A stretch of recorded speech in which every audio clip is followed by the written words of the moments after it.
Imagine you're standing in a place where no human has set foot in over 50 years. It's cold. It's silent. And the only thing you can see is a small blue marble hanging in a sea of infinite darkness. For decades, we told ourselves that the moon was a finished chapter, a trophy on a shelf. But while we were looking away, the moon was waiting.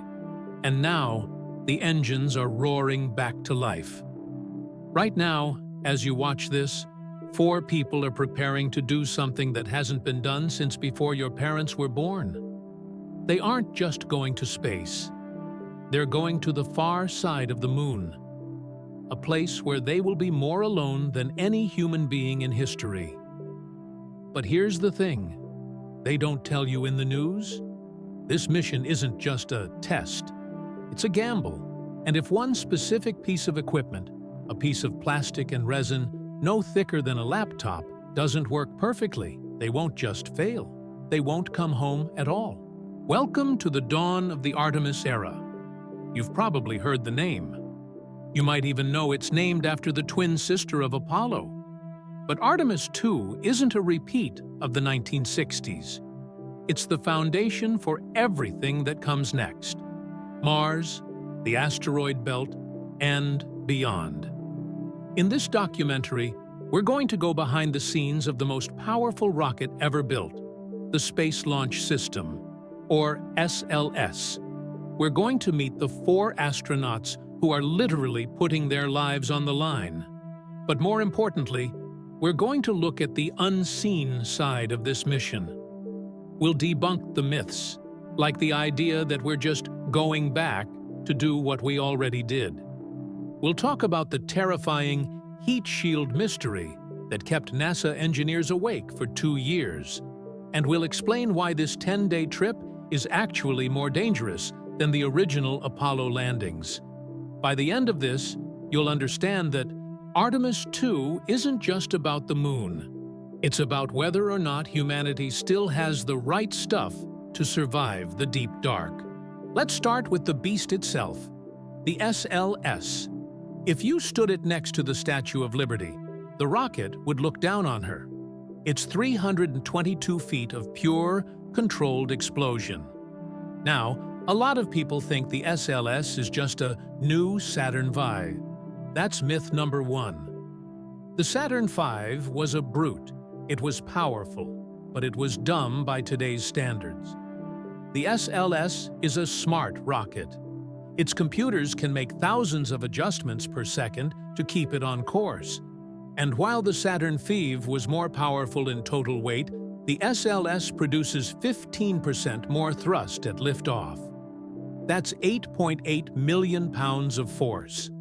To put that in 5th grade terms, that's like having 160,000 Corvette engines, all screaming at once.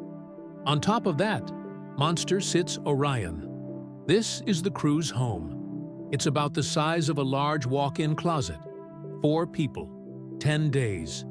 No shower, no privacy. Just a lot of high-tech screens and the most advanced life support system ever designed. Machines are impressive, but they don't have souls. These 4 do. You have Christina Koch, who spent nearly a year in space already. She's a record breaker. Then there's Victor Glover, the pilot. He's the first person of color to go to the moon. They aren't just pilots. They are scientists. Their job on Artemis II is to be the guinea pigs for deep space. You see, once you leave Earth's magnetic field, space starts trying to kill you in new ways. Radiation, invisible particles from the sun, can damage your DNA. Artemis II will carry sensors to measure exactly how much beating the human body takes on a trip to the moon. Now, let's clear the air on a few things. Myth number 2. We've been to the moon, so this is easy. Actually, it's harder now. In the 60s, we took huge risks. Today, we have to prove we can go sustainably. We aren't just bringing a flag, we're bringing a service module built by the Europeans. This is a global mission. If one country fails, the whole mission fails. Here's a fact most people don't know. The heat shield on the Orion capsule is made of something called AvCoat. It's basically a fancy resin. During the Artemis I test flight, which had no people on it, the heat shield didn't melt the way it was supposed to.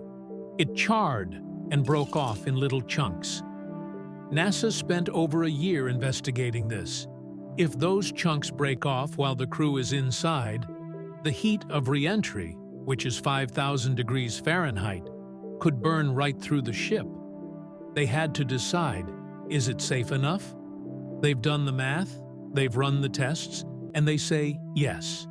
But the crew knows they are the ultimate test. Here is where the stakes get raised.